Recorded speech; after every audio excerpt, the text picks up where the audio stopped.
हम्म, तो एक नई वीडियो में आपका स्वागत है दोस्तों। तो पिछली वीडियो इंट्रो वीडियो थी जिसमें हमने अलजेब्रा के लगभग 4 से 5 क्वेश्चंस किए थे और जो बाकी क्वेश्चन बच गए उसे इस क्लास में पूरा करेंगे। वैसे तो क्वेश्चन टोटल 110 प्लस है, लेकिन 30 का वीडियो बनाकर उसमें पूरा करेंगे। तो चलिए शुरू करते हैं। क्वेश्चन को देखें, इसे सॉल्व करेंगे CND मेथड से, यानी कंपोनेंडो एंड डिविडेंडो मेथड से।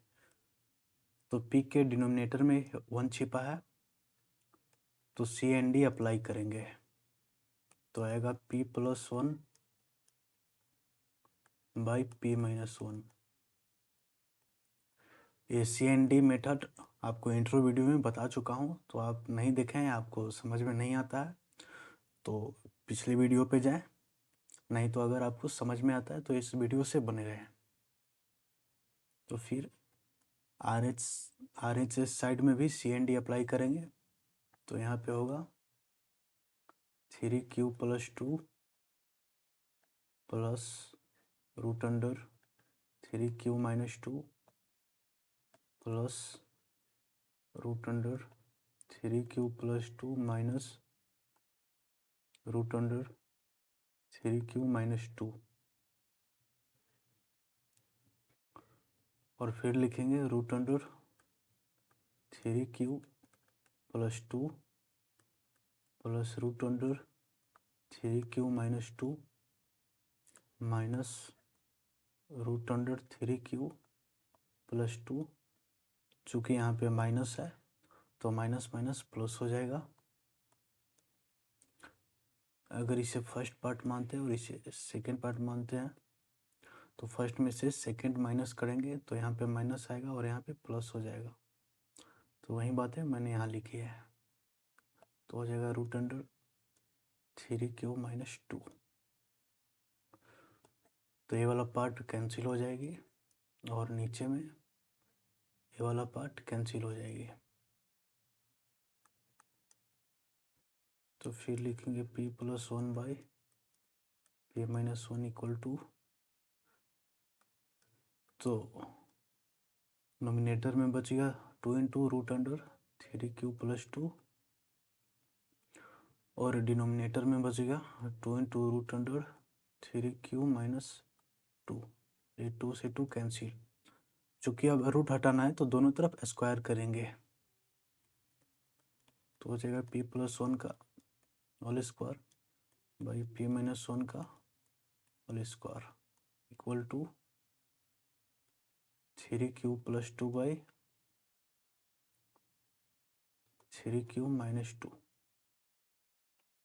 तो फिर दोनों तरफ CND अप्लाई करेंगे। अगेन अप्लाइंग CND, तो यहाँ पे हो जाएगा P+1 का होल स्क्वायर प्लस P-1 का होल स्क्वायर। फिर इसके डिनोमिनेटर में आएगी P+1 का होल स्क्वायर माइनस P-1 का होल स्क्वायर। फिर इधर लिखेंगे 3Q+2 प्लस 3Q-2 और नोमिनेटर में होगा 3Q+2 माइनस 3Q+2।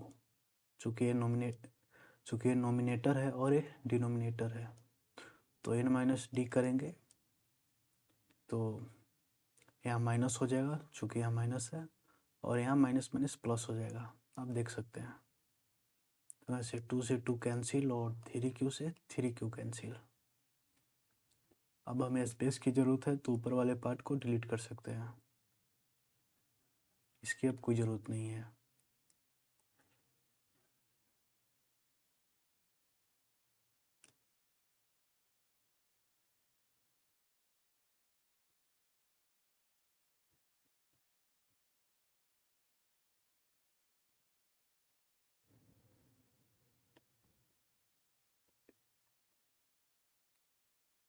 तो चलिए, तो इसे सॉल्व करेंगे तो आएगा 2 into root under P square plus 1, और ये नीचे वाले को सॉल्व करेंगे तो यहाँ पे आएगा 4 पी इंटू 1, तो 1 से मल्टीप्लाई करेंगे तो पी ही आएगा, फिर इक्वल टू 3 यहाँ पे आएगा 6 और नीचे में आएगा 2 और 2 4, तो ये 4 से 4 कैंसिल और 2 से 6 3 टाइम्स कैंसिल हो जाएगा। तो फाइनली इसे लिखेंगे P square plus 1 equal to 3pq, और 3pq को LHS साइड में लाएंगे तो हो जाएगा P square minus 3pq plus 1 equal to 0।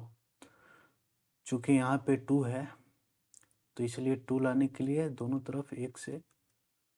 तरफ एक को ऐड करेंगे, तो यहाँ पे हो जाएगा 2 और इधर हो जाएगा 0 प्लस 1 इक्वल टू 1, तो ऑप्शन भी यहाँ सही हो जाएगा। आई होप कि आपको ये समझ में आया होगा। तो हम नेक्स्ट क्वेश्चन पे चलते हैं, लेकिन नेक्स्ट क्वेश्चन पे जाने से पहले आपको एक फार्मूला बता देता हूँ और बताऊँगा कि वो फार्मूला कैसे आया।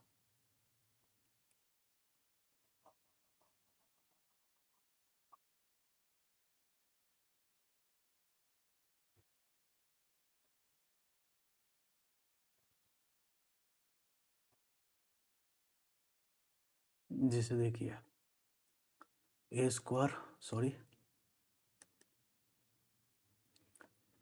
प्लस बी का होल स्क्वायर प्लस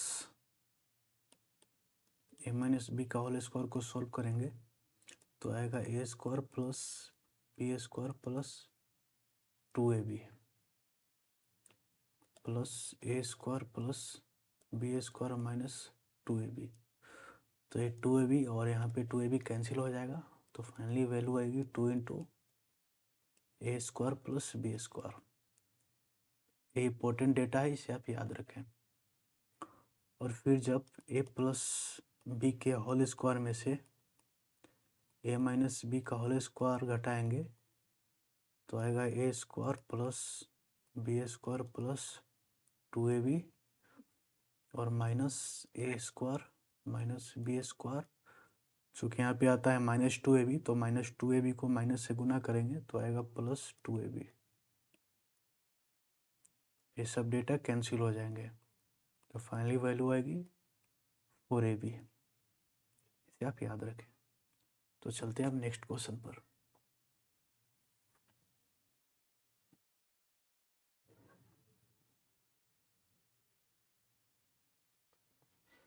इसे भी CND मेथड से सॉल्व करेंगे। तो ए के नीचे क्या छिपा है, 1 छिपा है, तो इसे लिख सकते हैं a plus 1 by a minus 1 equal to b plus root under B square minus 2bx plus b minus root under B square minus 2bx।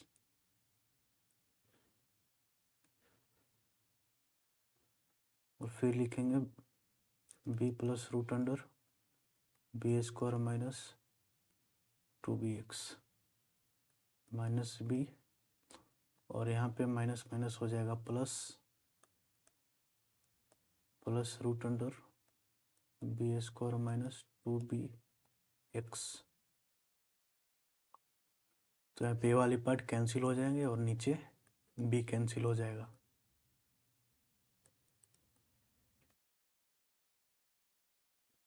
तो फाइनली जो डेटा बचेगा वो आएगा, और b भी ऐड होगा तो यहाँ पे आएगा 2b और नीचे आएगा 2 into root under B square minus 2bx,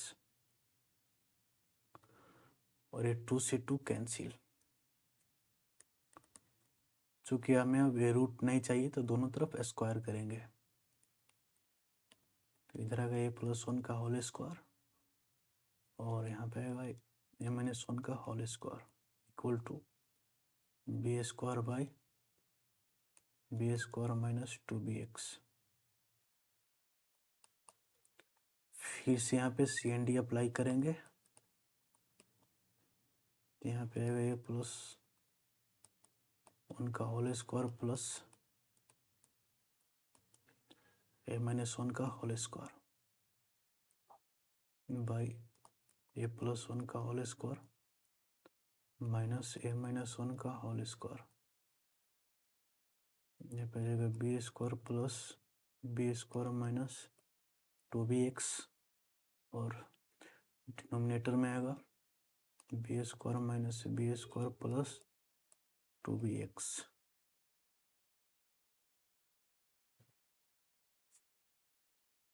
इस वाले डेटा को जैसे कि मैंने फार्मूले में पीछे बताया उसका यूज करेंगे। तो यहाँ पे आएगा 2 इंटू रूट अंडर ए स्क्वायर प्लस 1/4ab। तो b के जगह पे यहाँ पे 1 है तो सिंपली आ जाएगा 4a इक्वल टू यहाँ पे बी स्क्वायर और A B square 2b square आ जाएगा और इधर है माइनस 2bx तो 2b कॉमन लिख सकते हैं माइनस x और यहाँ पे बी स्क्वायर और ए बी स्क्वायर कैंसिल तो नीचे आ जाएगा सिंपली 2bx। तो 2b और 2b यहाँ पे कैंसिल हो जाएगा।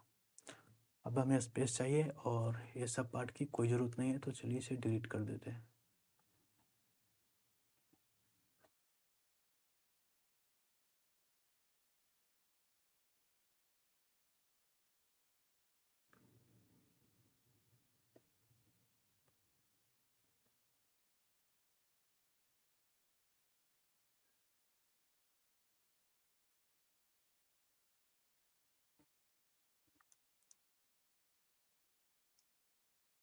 तो वहाँ से 2 टाइम्स 4 कैंसिल हो जाएगा तो डेटा बचेगा मेरे पास A square plus 1/2a equal to B minus x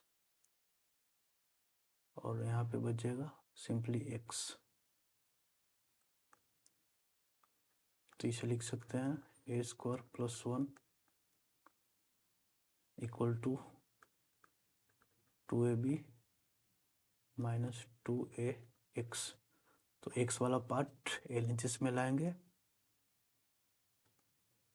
A square plus 1 plus 2ax equal to 2ab। यहाँ पे x कॉमन लेंगे तो फाइनली आएगा ए स्क्वायर प्लस 1 और plus 2a equal to 2ab। एक इसका फॉर्मूला यह है ए प्लस 1 का होल स्क्वायर का फॉर्मूला।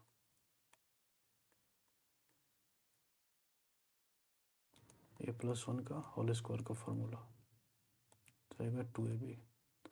तो फाइनली x की वैल्यू आती है 2ab बाई ए प्लस 1 का होल स्क्वायर जो ऑप्शन सी में है। तो ऑप्शन सी हमारा सही आंसर हो जाएगा।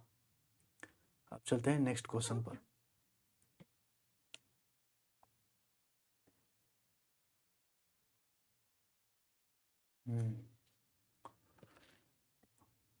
यहाँ पे x की वैल्यू सिंपली 0 पुट करेंगे।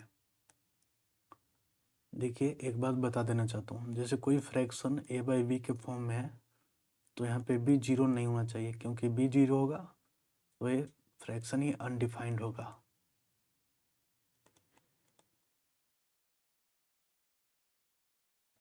इसलिए ध्यान में रखना है कि 0 पुट करते टाइम डिनोमिनेटर 0 नहीं होना चाहिए। तो यहाँ पे वैसी स्थिति नहीं है तो x इक्वल टू 0 पुट करेंगे तो ऊपर आएगा सिंपली -1 इंटू और यहाँ पे 0 हो जाएगा सिंपली आ जाएगा 14 और यहाँ पे सब 0 होंगे तो नीचे आएगा 1 और ये 0 होगा तो सिंपली आ जाएगा 7। 2 टाइम्स 14 काटेंगे तो आएगा -2।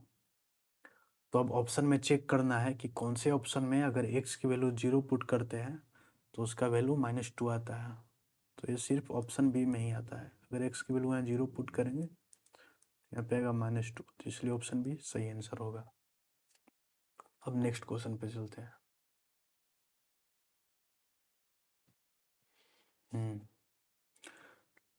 क्वेश्चन बोल रहा है कि जो डेटा गया इसमें क्या ऐड करेंगे कि ये हमें मिल जाए। तो मान लेते हैं इसमें टी ऐड करते हैं तो ए प्राप्त होगा। इधर लिख देता हूँ।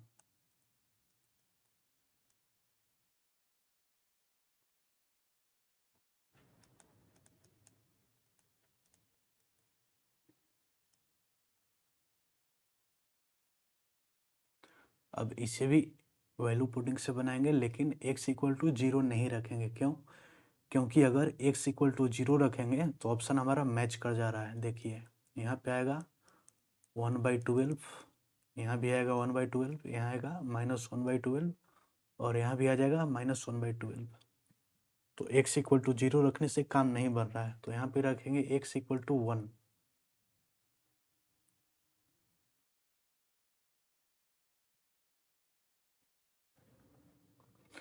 अगर x इक्वल टू 1 रखेंगे तो LHS साइड में आएगा 1/, अगर यहाँ और रखेंगे तो यहाँ पे आएगा -1 और यहाँ पे आएगा -3, तो सिंपली आ जाएगा यहाँ पे 3 प्लस t इक्वल टू, यहाँ पे 1 रखेंगे तो आएगा ऊपर -3 और नीचे में 1 रखेंगे तो आएगा 2, यहाँ 1, यहाँ 1, तो 6 और एक साथ, 7 में से 5 घटाएंगे तो आएगा यहाँ पे 2 और 1 में से 4 घटाएंगे तो आएगा -3, तो ये कैंसिल हो जाएगा। तो t का वैल्यू आएगा 1/2 माइनस 1/3।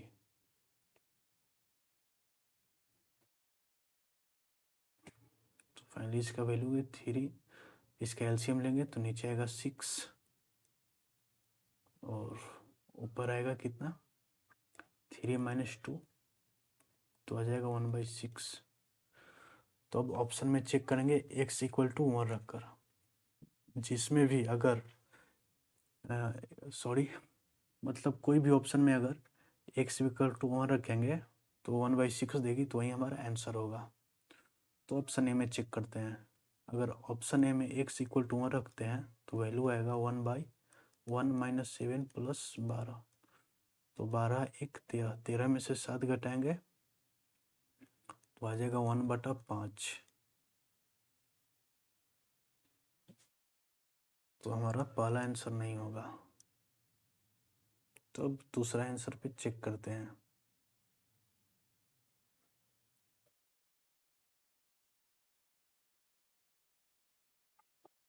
तो सॉरी, यहाँ पे कुछ कैलकुलेशन में गड़बड़ हो गई। यहाँ पे x इक्वल टू 1 रखेंगे तो यहाँ पे 1/5 नहीं, यहाँ पे 1/6 आएगी। 12 1 13 आएगा और 13 में से 7 घटाएंगे तो 6 आएगा, तो ऑप्शन ए सही होगा। अब नेक्स्ट क्वेश्चन पे चलते हैं।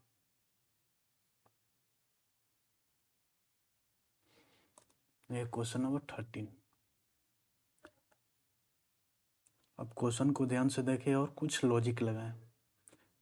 क्या है, XYA + Y/B equal to A + B है, और इसमें क्या है x/a² + y/b² इक्वल टू 2 है। तो ये 2 कब आएगा, जब इसकी वैल्यू 1 होगी और इसकी वैल्यू भी 1 होगी। तो यानी कहीं a इक्वल टू a² तो नहीं है और y इक्वल टू b² तो नहीं है। चलिए इसे वेरीफाई करते हैं। अगर यहाँ पे x की जगह पे a² रखेंगे तो सिंपली आएगा a, और यहाँ पे y की जगह पे b² रखेंगे तो यहाँ पे आएगा b, जो RHS के बराबर है। तो यहाँ तो सेटिस्फाई हो रहा है। अब सेकेंड वाली डेटा पे फोकस करते हैं। x की वैल्यू पर यहाँ पे a² रखते हैं तो आएगा 1, और y की जगह पर b² रखेंगे तो यहाँ पे आएगा 1। तो दोनों को जोड़ेंगे तो जो कि RHS के बराबर है। इसलिए अब हमें समझ में आ रहा है कि x का वैल्यू a² है और y का वैल्यू b² है। तो यहाँ पे a की वैल्यू a² और y की वैल्यू b² रखेंगे तो आउटपुट 0 आएगा। तो इसलिए ऑप्शन सी यहाँ पे सही आंसर होगा।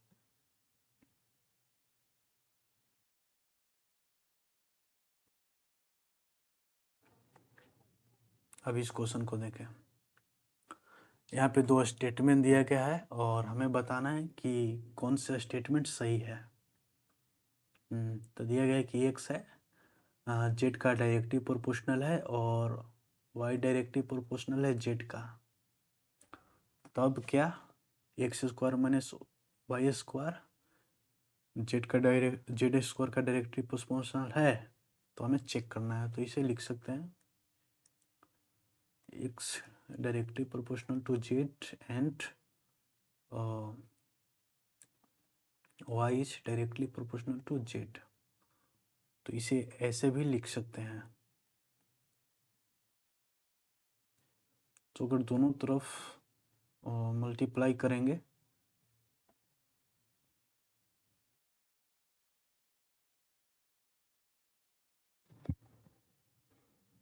सॉरी यहाँ पे कुछ गड़बड़ हो गई, तो इसे ऐसे भी लिख सकते हैं। तो जेड की साइड डायरेक्टली प्रोपोर्शनल है एक्स और वाई का।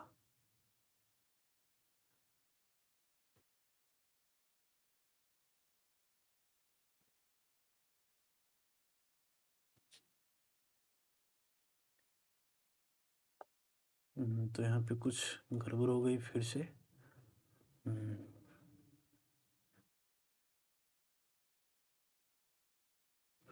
तो इसे ऐसे भी लिख सकते हैं।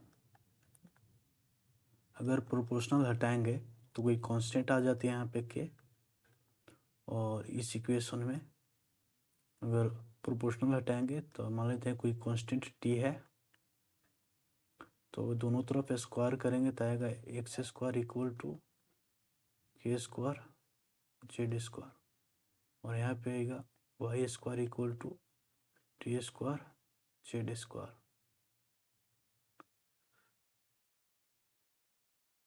तो अगर एक्स स्क्वायर को वाई स्क्वायर एक्स स्क्वायर में से वाई स्क्वायर माइनस करेंगे तो आएगा यहाँ पे जेड स्क्वायर कॉमन, और सिंपली आ जाएगा के स्क्वायर माइनस टी स्क्वायर, जो कि एक कांस्टेंट है, इसे सी मान लेते हैं। तो अगर कांस्टेंट हंसेगा सॉरी कांस्टेंट हटेगा तो वाई तो X square minus Y X square directly proportional हो जाएगा जेड स्क्वायर का। तो हाँ स्टेटमेंट 1 बिल्कुल सही है। अब स्टेटमेंट 2 पे चलते हैं। यहाँ पे बताया जा रहा है कि एक्स है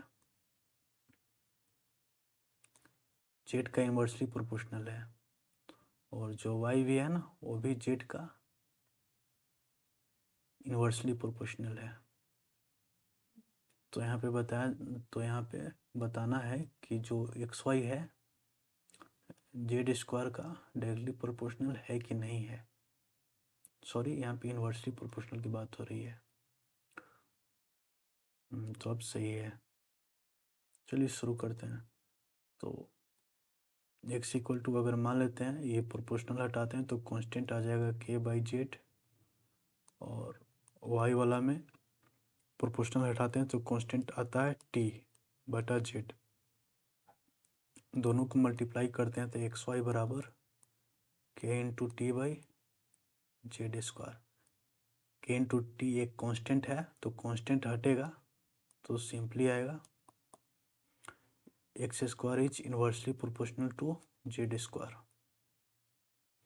तो हाँ यहाँ पे दोनों स्टेटमेंट सही है, तो ऑप्शन यहाँ पे तो ऑप्शन यहाँ पे सी सही होगा, बोथ 1 एंड 2। अब नेक्स्ट क्वेश्चन पे चलते हैं।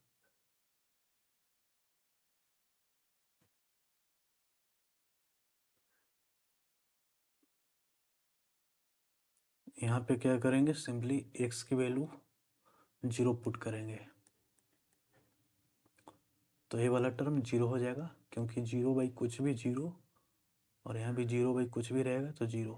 तो वैल्यू आएगी इधर -1, ये वाला -1 देगा और ये वाला +1 देगा, तो वैल्यू आ गई 0। तो ऑप्शन ए यहाँ पे आंसर होगा। अब चलते हैं नेक्स्ट क्वेश्चन पे।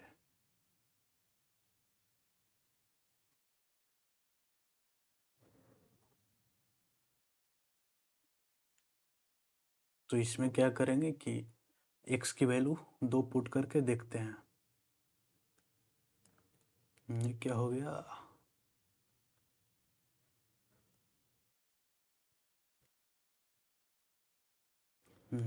तो x की वैल्यू यहाँ पे 2 पुट करके देखते हैं। तो यहाँ पे x की वैल्यू 2 पुट करेंगे नीचे आ जाएगा 3 और 3 से 3 हो जाएगी कैंसिल, तो बच जाएगा 1। तो 7 में से 1 घटाएंगे तो आ जाएगा फिर 6, तो 6/6 एलिमिनेट होगा तो आ जाएगा फिर 1। तो 7 में से 1 नीचे आ जाएगा फिर 6, और 6 से 12 काटेंगे 2 टाइम्स, तो x की वैल्यू 2 आ गया। तो हाँ ये सेटिस्फाई हो रहा है, तो ऑप्शन सी सही होगा यहाँ पे। अब चलते हैं नेक्स्ट क्वेश्चन पर।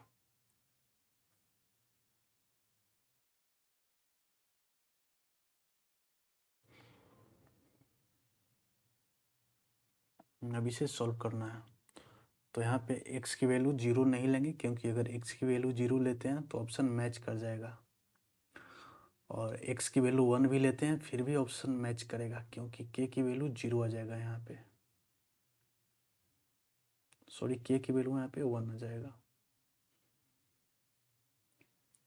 तो अपनी सुविधा के लिए यहाँ पे x की वैल्यू 4 लेते हैं। x की वैल्यू 4 लेंगे तो इक्वेशन कुछ इस तरीके से होगा, x है यहाँ पे तो सिंपली आ जाएगा हमारा 4, और 4 में से 1 यहाँ पे आ जाएगा 3, और 3 में से 2 यहाँ पे 2, और 4 में से 3 यहाँ पे 1 हो जाएगा, 1 + 1 इक्वल टू k²।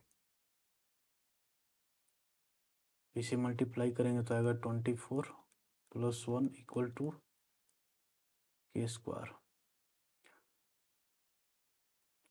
तो k² की वैल्यू आएगी 25, तो k की वैल्यू आएगी 5।